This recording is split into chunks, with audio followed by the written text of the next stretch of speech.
The trophy cabinets at the MTC hold the world's largest collection of motorsport trophies, and FxPro have given me a challenge of finding a whole bunch of them, which I have here.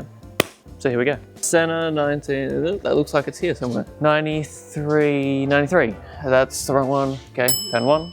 Winning driver, yep, that's the one. Hakkinen 2001, that was probably about the time I was born. This one I've got no idea where it is. It's got a globe on the top. That's the globe, that's the one. Okay, hang on, but it's not a win. That's the win, okay, found it. Oscar Piastri 2023 Japan, 3rd place. I know exactly where this one is. Not that I look at it when I come here, but there it is, that's mine. Kimi 2005 Hungarian Grand Prix. There we go, that's the one. Jenson Button 2011 Canadian Grand Prix win. I remember, oh, it's just here. That's the one. I remember watching that race. That was a very cool race to watch. Lando Norris 2021 Monaco Grand Prix. Monaco. There we